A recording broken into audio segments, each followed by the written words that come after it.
Boa tarde a todos, boa tarde a todas. Estamos começando mais uma edição do ICL Urgente aqui no ICL Notícias. São 5 horas do dia 6 de agosto de 2025.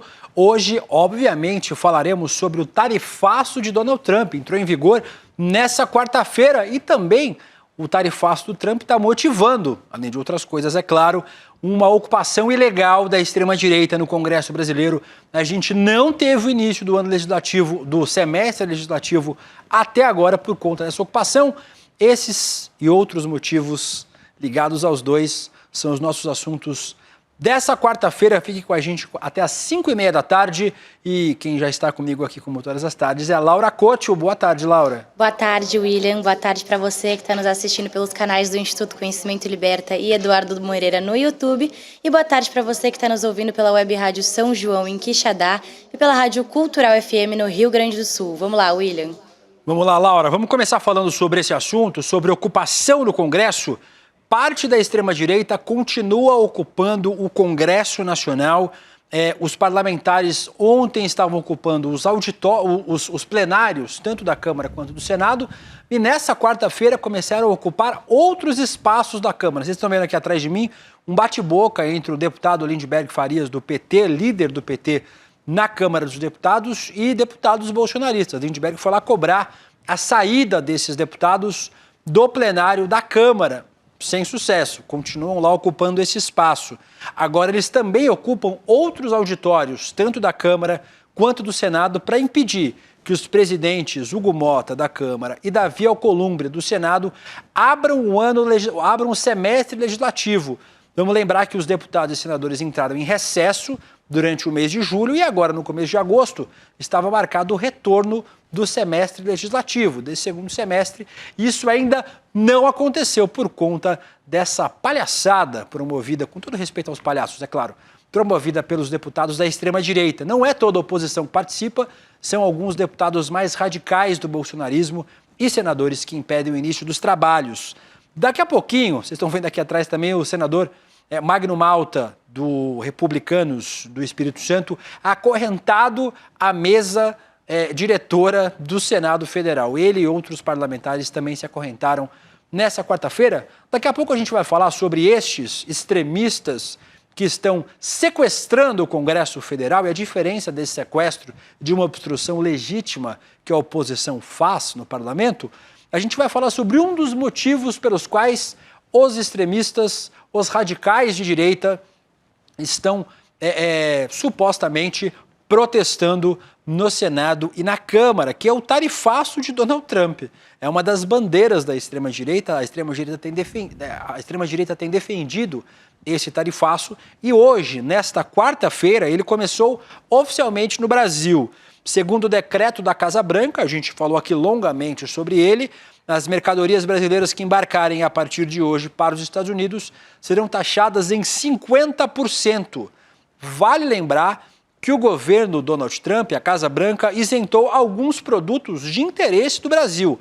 Aeronaves, suco de laranja, petróleo, celulose, alguns minerais raros.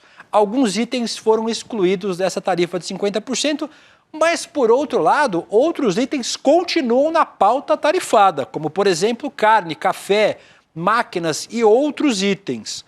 O jornal Estado de São Paulo, o Estadão, compilou nessa quarta-feira uma lista dos municípios mais afetados pelas tarifas. Vocês podem ver aqui, essa tabela foi feita pelo jornal Estado de São Paulo.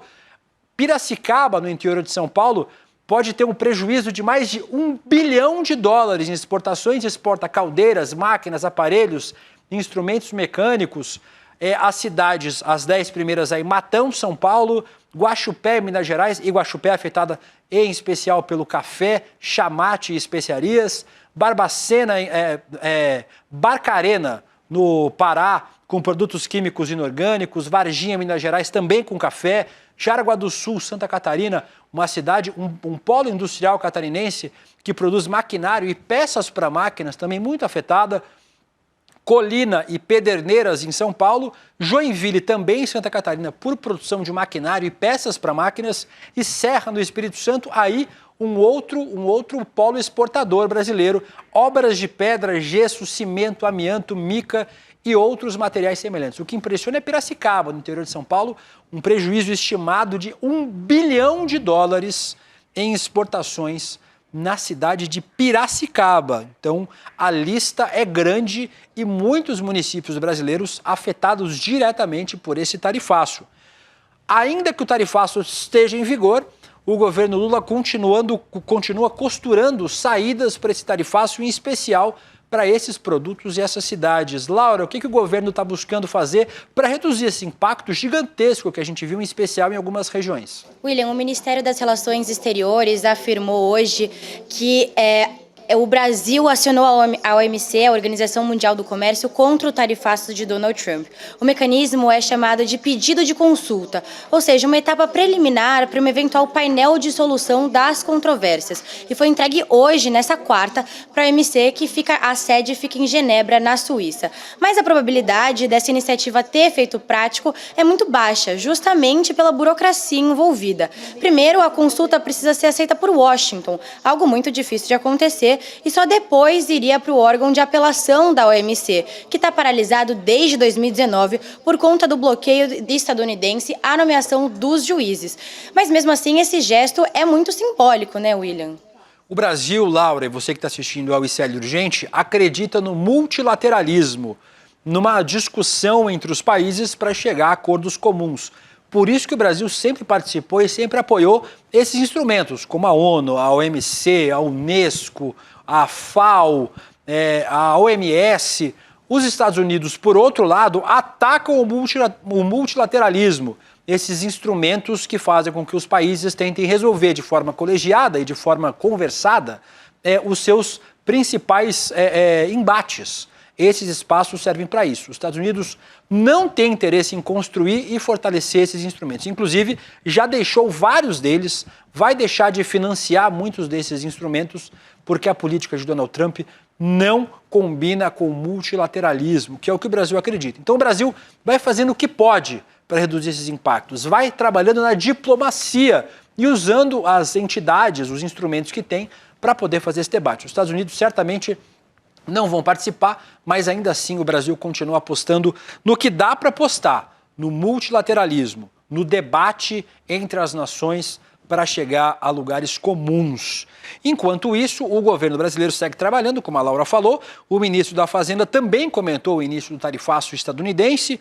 O Fernando Haddad afirmou nessa quarta-feira que a oposição está, abre aspas, atrapalhando o país, se referindo ao sequestro da mesa diretora do Congresso protagonizado pela extrema-direita. O ministro ainda completou dizendo que, diante do tarifaço de Trump, os empresários brasileiros devem pressionar não só o governo do presidente Lula, mas também a oposição, também esses bolsonaristas, também a extrema-direita, que tem prejudicado o país. Desde as ameaças do presidente laranja dos Estados Unidos, o governo Lula prepara medidas emergenciais de proteção para os setores mais atingidos pelo tarifaço. Quem também falou sobre esse assunto, Laura, é a ministra das Relações Institucionais, a Gleisi Hoffmann. O que a Gleisi disse? Isso, William, em um post na rede social X, a Gleisi criticou a tentativa da oposição de obstruir o Congresso e falou que o Brasil não pode ficar refém de Bolsonaro. Vamos ver aqui um trecho do que ela disse. Ela disse, abre aspas, o povo brasileiro não pode carregar nas costas o peso de Jair Bolsonaro. Primeiro, conspirou com um governo estrangeiro, fazendo o presidente dos Estados Unidos impor pesadas taxas às exportações brasileiras, comprometendo nossos empregos, empresas e a economia do Brasil em troca de pressão para sua anistia. Agora, seus apoiadores no Congresso Nacional, com o mesmo objetivo, impedem votações importantes para os trabalhadores e as famílias do Brasil. Esse país tem Constituição, leis, poderes independentes e um povo altivo e não pode ficar refém de Bolsonaro. Foi isso que a ministra disse, William. É isso que o governo tem feito e é importante lembrar, os temas que a gente está falando hoje aqui no Urgente, Laura, são interligados.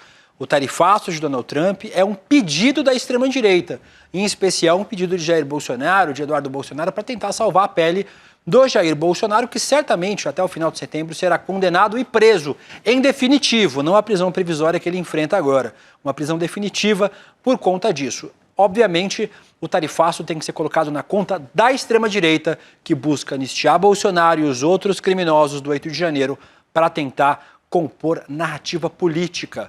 os empresários, os prefeitos dessa cidade que estão sendo afetados pelo tarifaço devem bater na porta do Bolsonaro. Quer dizer, não dá para bater na porta dele porque ele não está podendo receber ninguém ultimamente, mas dá para conversar com o PL, com a extrema-direita, que tem feito essa pressão para que o Brasil seja tarifado. Vocês acreditam que tem gente que, apesar disso que eu acabei de dizer, obviamente a culpa é do Eduardo, do Jair Bolsonaro, pelas pressões feitas por Donald Trump com as tarifas ao Brasil, tem gente culpando o Lula pelas tarifas? O Romeu Zema, governador de Minas Gerais pelo Partido Novo e pré-candidato à presidência, afirmou que o tarifaço dos Estados Unidos ele faz parte de um plano do Lula para aumentar a sua popularidade. Como assim, Romeu Zema? Foi aí que nasceu o plano, criar um inimigo externo grande o suficiente para desviar o foco da corrupção e do desastre que Lula vem causando ao Brasil. O que o governo fez? Começou a provocar os Estados Unidos, cutucou o presidente Trump, se meteu com a imprensa americana e ainda teve a Janja chamando quem negocia com os americanos de vira-lata. Provocou, provocou e provocou. Resultado, as relações com os Estados Unidos foram pro buraco. Ah, mas não dava para prever. Você pode estar pensando, dava sim. Isso é política internacional básica. Lula sabia que esse caminho romperia nossa parceria histórica com os Estados Unidos. E foi exatamente o que aconteceu. Agora me responde, você entendeu o plano? Não, Romeu Zema, eu não entendi. O Zema tem o apelido de Chico Bento fascista, né, lá em Minas Gerais. Obviamente não dá para entender esse plano porque o tarifaço foi imposto pelo Trump.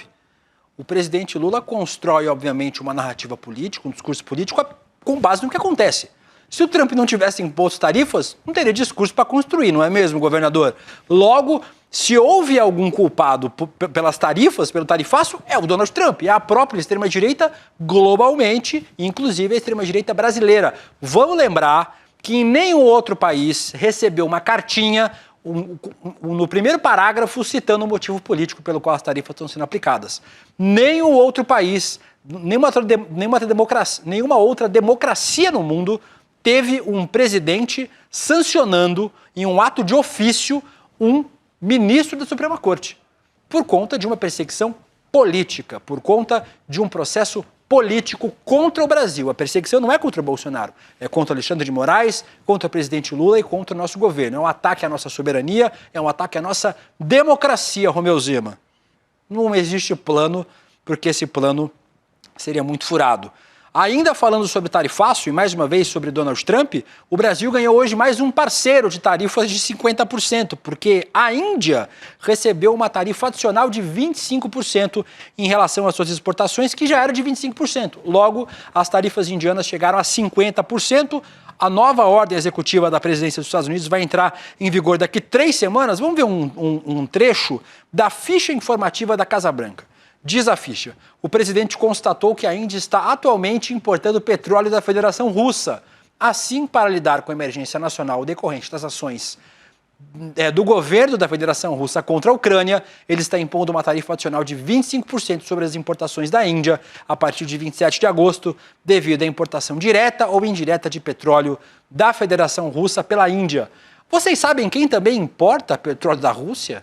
A Turquia que é um aliado estratégico dos Estados Unidos ali na região, né? Nessa ligação entre a Europa e a Ásia, a Turquia também compra petróleo russo, mas a Turquia faz parte da OTAN, a Turquia tem várias bases militares dos Estados Unidos e é um aliado estratégico dos estadunidenses da região, logo não vai ser tarifada pelos Estados Unidos. E mais um país agora, ao lado do Brasil, que recebe um motivo político pelo qual está sendo tarifado. Não tem a ver com comércio, tem a ver com tarifa política, pressão política. E na Índia, a sensação é de traição. Segundo o oficial do governo, ouvido pelo UOL, do governo da Índia, a notícia da tarifa adicional de 25% é frustrante, principalmente pela boa relação entre os dois países ao longo dos anos. Mesmo assim, a Índia diz que seguirá paciente e negociando. E com essa tarifa contra a Índia, o Trump intensifica ainda mais suas tarifas contra os BRICS. Ainda no continente asiático, parece que a China escolheu um aliado nessa guerra tarifária. Quem estará do lado da China, Laura Couto? William, a Embaixada da China em Brasília publicou um vídeo elogiando e muito o café brasileiro. O post vem depois do governo chinês autorizar a habilitação de 183 empresas brasileiras para exportarem café para a China. E um claro aceno ao crescimento do consumo da bebida no mercado asiático. Vamos ver o post para quem está acompanhando por vídeo, eu vou ler aqui para quem está acompanhando por áudio. A China no Brasil e o Brasil na China. Empresas chinesas estão chegando no Brasil de entregas rápidas a bebidas e até sorvetes. E a ponte é de mão dupla. O Brasil também está marcando presença na China com o queridíssimo café brasileiro. Parcerias, acordos e muita troca comercial. Qual dessas marcas você tem curiosidade para inserir no seu dia a dia? Vale lembrar que mesmo com um terço das importações estadunidenses, William, de café vindo do Brasil, o produto, que é altamente dependente do mercado dos Estados Unidos, não entrou na lista de isenções do Trump. Agora resta saber se a China vai ser a saída para o café brasileiro depois do tarifaço dos Estados Unidos. O problema, Laura, é que só 2% do PIB brasileiro corresponde às exportações brasileiras para os Estados Unidos. Só 12% do nosso comércio bilateral, né, do que o Brasil vende para lá, vende para o exterior, vai para os Estados Unidos. Então o Brasil vai fazer isso, vai buscar novos mercados, vai buscar novos espaços para comercializar seus produtos, e a China parece ser um mercado aberto para vários produtos brasileiros. Essa resposta da China é importante porque os países dos BRICS são os poucos que conseguem fazer resistência a esse avanço dos Estados Unidos, porque o seu comércio não é tão dependente dos Estados Unidos. Lembrando, o Brasil e Índia agora com tarifas de 50%, a brasileira já está valendo a partir de agora, a da Índia entra em vigor em 3 semanas, dá tempo do governo indiano ampliar as negociações. A última tarifa colocada sobre a China, que está suspensa, porque existem negociações entre os países, era de 125%, e a Rússia não havia sido incluída até agora no tarifaço, mas existe uma ameaça de uma taxação ao Kremlin de 100% dos produtos russos, né, da Federação Russa. Então, 100% para a Rússia, 125% para a China, 50% para o Brasil e para a Índia. Claramente, os BRICS são aí alvos de Donald Trump. Daqui a pouquinho a gente vai falar mais sobre esse assunto no Ministério da Notícia, segunda edição. Hoje, com a minha querida Vivian Mesquita, o Chico Sá e o Juliano Medeiros, a partir das 5h30 da tarde. Mas antes disso, vamos falar um pouquinho sobre Bolsonaro e seus filhos. O ex-presidente Jair Bolsonaro está autorizado a ver os filhos, mesmo em prisão domiciliar. Hoje, o ministro do STF, Alexandre de Moraes, autorizou o Jair a receber visitas de familiares próximos sem aviso prévio. Vamos ler um trecho da decisão do ministro? Está aqui o despacho do ministro, dizendo que o Jair Messias Bolsonaro tem autorizado a visita de filhos, cunhadas, netos e netos, sem a necessidade de prévia comunicação e observância das determinações legais. Importante lembrar, viu, gente? Ainda que os filhos do Bolsonaro vão visitar, ele tem que cumprir as outras medidas, como, por exemplo, não usar celular, não fazer gravações e fotos do Jair Bolsonaro. Só a gente fica na expectativa para saber qual é o filho que vai quebrar primeiro, né, essa regra. Tem muita gente que aposta que, como a tornozeleira foi um presente do Eduardo e a prisão domiciliar é um presente do Flávio, talvez aí a prisão preventiva seja o presente do Carlos, fazendo um vídeo agora no Dia dos Pais com o Jair. O Flávio Bolsonaro, inclusive, já foi o primeiro que falou sobre a decisão.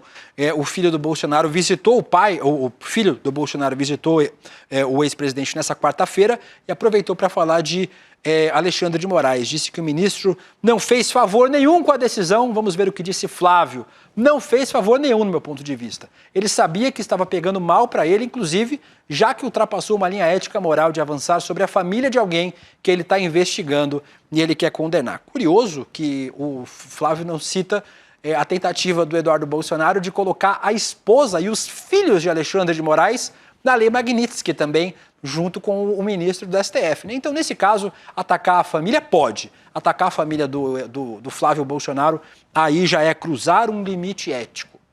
Quem está cruzando um limite, inclusive, da boa vizinhança, é o Jair Bolsonaro. Laura Couto, parece que os vizinhos do Jair não estão muito contentes com a vizinhança. William, ao que parece, o Bolsonaro virou motivo de chacota no grupo de mensagens do condomínio. De acordo com uma apuração do UOL, os moradores do condomínio de luxo Solar de Brasília, que é onde vive o ex-presidente, estão sofrendo com o caos na região depois da prisão domiciliar do Jair Bolsonaro. Entre as críticas no grupo do WhatsApp estão essas aqui que a gente separou. Tá uma loucura aqui fora, quero chegar em casa, buzinas, política, cornetas, um inferno. Se a segurança ficar comprometida, já levam pra papuda. É um erro virem fazer protesto aqui. E, William, não é só isso. De acordo com o portal Léo Dias, alguns moradores estão se unindo para pedir a expulsão do Bolsonaro do condomínio. Laura, parece que não está pegando bem com a vizinhança também, né? Já vi gente dizendo que vai forçar uma quebra aí de cautelar para mandar o Bolsonaro embora para Papuda logo. E se ele fica sem casa, o que acontece? Por onde é que ele vai? Não está preso domiciliar? A gente vai continuar acompanhando. Uma notícia de última hora. Hoje mais cedo eu falei no Rolê CL que o Guga Noblat iria para o Congresso gravar com os deputados e com os senadores que estão fazendo essa ocupação ilegal. Agora há pouco a nossa produção recebeu um vídeo do Guga Noblat, meu companheiro de rolê, repórter aqui do CL Notícias, sendo agredido pelo deputado federal Paulo Bilinski, do PL de São Paulo. Vamos ver o vídeo juntos. Se você faz o que faz em mulher, imagina o que você faria comigo. O que eu faço em mulher? Né? O que eu faço em mulher? Isso, é sua fama. Fala. Você é violento. Fala. Você é violento. Por que você Eu tá pegando sou no pescoço? violento por quê? Ué, você não tá beijando o tchutchuca agora na você pegando me no pescoço? acha violento? Vai perder a linha mesmo. Por que você me acha violento? Fala. Por que você falou que eu sou violento com mulher? É sua fama. Fala. Você tá me falando de Smart Que Fit? fama do quê? Tá falando de Smart Fama Fit? do quê? Tá jogando fake news? Fama do quê? Ué, Hein? de ser violento. Hein? Olha Com aqui, quem? ó. Olha como é que você Fala é. o episódio. Tá perdendo a linha por quê? Fala o episódio. É a sua Fala. fama, é um violento. Fala. É uma pessoa violenta. Fala. Tá sendo violento. Fala tá o atacando, episódio. Tá falando de Smart Fit Fala o por quê? episódio. Tá jogando Porque fake você news por quê? é um Você chupeteiro é um do Lula. chupeteiro do Bolsonaro. E é violento mesmo, perdeu a linha. Essa é a tua fama. Curiosamente, o Guga Noblat diz que o deputado Paulo Bilinski é violento. O deputado Paulo Bilinski responde essa frase com violência. A gente viu ali o deputado pegando no pescoço do Guga Noblat, que fez uma pergunta ao deputado que devia ter respondido a pergunta. E se não quisesse responder também, é um direito do deputado, podia ter seguido seu caminho sem responder. O Guga diz que o deputado é violento e claramente o deputado é violento com o Guga, comprovando aquilo que o Guga disse na pergunta. Daqui a pouquinho a gente vai ter uma cobertura completa sobre isso no CL Notícias, segunda edição. Vamos voltar a falar sobre a extrema-direita, não sobre o Paulo Bilinski, dessa vez sobre o Eduardo Bolsonaro. O filho do Jair Bolsonaro, deputado federal, ainda continua recebendo salário nos Estados Unidos. Ele continua atuando pelas sanções contra o Brasil, depois que o pai teve a prisão decretada. Em entrevista à coluna da Bela Megali no Globo, o Dudu disse que só vai sair dos Estados Unidos se conseguir provocar a saída de Alexandre de Moraes do STF. Ele ainda disse que não vai renunciar ao seu mandato e vai enviar um ofício à Câmara se colocando como alvo de perseguições. Ele é perseguido, Laura Couto? Tadinho. Tadinho, William. Eu trouxe aqui 2 trechos dessa entrevista. Vamos colocar a arte na tela. A primeira, o Globo pergunta: o senhor, Eduardo Bolsonaro, chegou a fazer alguma gestão junto ao governo dos Estados Unidos para tentar reverter ou amenizar esse tarifaço? E Eduardo Bolsonaro responde: a gente leva um pouco dessa perspectiva econômica, mas não me sinto na posição de desautorizar o Trump. Dou graças a Deus que ele voltou as suas atenções para o Brasil e acho que tem valido a pena. Depois, o Globo perguntou: o senhor trabalha para que os Estados Unidos aumentem as sanções sobre o Brasil depois da prisão domiciliar de Bolsonaro? E o deputado Eduardo respondeu: trabalho sim nesse sentido. Estou levando a prisão ao conhecimento das autoridades americanas e a gente espera que haja uma reação. Não é da tradição do governo Trump receber essa dobrada de aposta de Alexandre de Moraes e não fazer nada, William. O parceiro do Eduardo Bolsonaro e ele, né, o Paulo Figueiredo, continuam atacando o Brasil. Depois da dupla patriota articular ataques contra ministros da Suprema Corte nos Estados Unidos, eles vão fazer uma tour de ataque, aparentemente. Vão para a Europa pedir sanções contra o ministro Alexandre de Moraes. De acordo com Paulo Figueiredo, a ideia é viajar para a Europa em setembro, com um roteiro que inclui países como Portugal, Espanha, Itália, Bélgica, Polônia, Hungria, para intensificar a pressão internacional contra o STF. A ideia da dupla é pedir sanções semelhantes aplicadas pelos Estados Unidos a Moraes, e o argumento é muito bom. Diz o Paulo Figueiredo que o Mauro Cid está sendo atacado e ele tem cidadania portuguesa. Logo, a Europa também deve sancionar o ministro Alexandre de Moraes porque está atacando um português. Esse é o argumento do Paulo Figueiredo. Enquanto isso, o Eduardo continua atirando para todos os lados. Voltou a atacar os presidentes do Senado, Davi Alcolumbre, e da Câmara, Hugo Mota, o deputado afirmou que Alcolumbre e Mota estão entrando no radar das autoridades americanas por se recusarem a pautar a anistia e o impeachment de Alexandre de Moraes. Importante a gente falar sobre isso, porque a gente volta a falar sobre a ocupação ilegal dos bolsonaristas na Câmara dos Deputados e no Senado. Líderes dos partidos da base do governo discutiram com o presidente da Câmara, Hugo Mota, nessa quarta-feira, a possibilidade de abrir a sessão num plenário alternativo. A ideia seria colocada em prática caso a oposição se recusasse a sair da mesa diretora da Câmara, o que aconteceu, e contaria com registro de presença e votação remotas. Já já, o N2, com a Vivian, o Chico e o Juliano, trazem informações atualizadas sobre isso, e não parece, pelo menos até agora, que o Mota e o Alcolumbre vão ceder. Os dois, inclusive, estão irritados com a ocupação no Congresso por parte desses deputados da extrema-direita. O incômodo só aumentou depois que o Eduardo reforçou as ameaças que a gente falou agora. Segundo interlocutores, os presidentes das duas casas classificaram o ato de ocupação das mesas como uma atitude arbitrária e um desafio à autoridade deles. Enquanto isso, Laura, a palhaçada, com todo respeito aos palhaços, só aumenta. Sim, William, todo respeito aos palhaços, mas isso aqui é um absurdo. Agora a ocupação dos parlamentares da oposição já tomou diversas salas do Congresso e eventos tiveram que ser transferidos para outros lugares, inclusive um evento da Cúpula do Clima da ONU. Além disso, o senador Magno Malta e o deputado Hélio Lopes, dos dois do Partido Liberal, decidiram literalmente se acorrentar na mesa do plenário do Senado. A gente está vendo aí em vídeo. Só para somar os absurdos, ontem o grupo da oposição apresentou uma lista de exigências chamada de Pacote de Paz, pedindo anistia aos vândalos que depredaram a Praça dos Três Poderes no 8 de janeiro. E tudo isso não tem refletido muito bem na imagem dos parlamentares. De acordo com uma pesquisa do Datafolha divulgada ontem, William, a reprovação ao trabalho dos deputados federais e senadores voltou a subir. Hoje, só 18% dos brasileiros consideram o trabalho dos deputados e senadores de bom ou ótimo, e 78% dos entrevistados acreditam que os congressistas só atuam em prol dos seus próprios interesses. Daqui a pouquinho, Laura, o N2 traz mais informações sobre isso. Decisões novas de Moraes tem condenado aí a 17 anos de prisão um dos vândalos do 8 de janeiro. O apoio que Moraes tem dos outros ministros da corte. A gente vai falar sobre tudo isso daqui a pouquinho na nossa segunda edição do ICL Notícias. Hoje, Vivian Mesquita, minha querida Vivi, fazendo a apresentação. Eu aproveito para falar para vocês sobre o nosso canal no WhatsApp. Você sabia que o ICL Notícias tem agora um canal no WhatsApp? Você pode acompanhar as nossas notícias diretamente por lá. Chega de fake news no Zap, agora é sua notícia de verdade. Acesse aí o nosso canal icl.com.br/canal para receber as notícias exclusivas do ICL no seu Zap Zap, para você compartilhar com seus amigos, com a família, com os inimigos, com o grupo do futebol, com quem você quiser.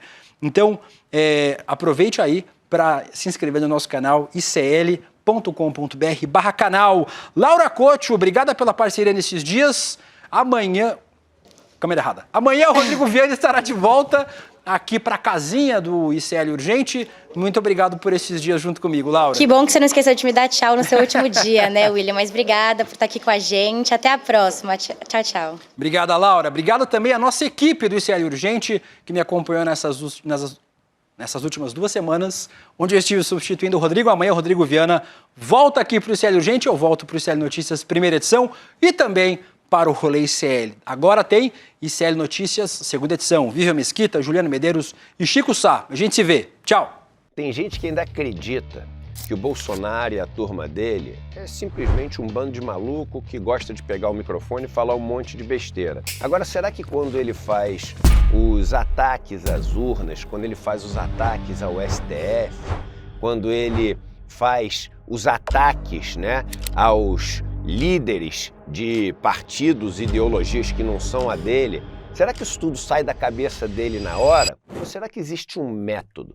Será que existe um programa para poder minar e, no final das contas, destruir uma democracia? A melhor pessoa do mundo para nos ensinar sobre isso é Daniel Ziblatt. Ele é professor de Harvard e escreveu o best-seller Como as Democracias Morrem, livro que atingiu o primeiro lugar em quase todos os países do mundo democrático. Ele, Daniel Ziblatt, vai dar uma aula com exclusividade para o ICL no dia 28 de agosto. uma chance única da gente poder aprender com um dos maiores intelectuais do mundo de graça, aprender com um dos melhores professores do mundo, de graça, com tudo ali fácil para a gente poder entender, não tem outro lugar, é só no ICL. Olá, olá, olê, olê, olê, olá. Eu sou o Lindener Pareto, historiador, e tenho um convite especial para vocês para acompanharem o Provocação Histórica aqui nos canais do Instituto Conhecimento Liberta. Toda quarta-feira, às 7 da noite, logo após o ICL Notícias segunda edição, convidados e convidadas que ajudam a gente a pensar o passado, a criticar o presente e a projetar alternativas de futuro para um Brasil diferente, para um mundo diferente. E se no cotidiano dificílimo do trabalho você perdeu o episódio inédito, não se preocupe, você pode assistir também toda quinta-feira a reprise, logo após o Rolê ICL, ao 12h30. Venha para o Provocação Histórica.